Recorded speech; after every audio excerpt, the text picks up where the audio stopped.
Hello guys, Radhe Radhe. আজকে আমি গেছিলাম দুর্গাপুরের ইস্কন মন্দির।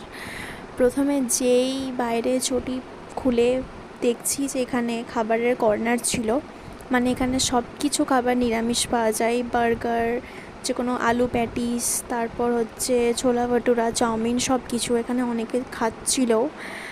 তো তারপর এখানে ভোগ ভাণ্ডার যেটা লেখা আছে, এখানে হচ্ছে তোমার ঠাকুরের যে খাবার মানে সেগুলো বিক্রি হয়, মানে অনেক প্রসাদ বিক্রি হয়।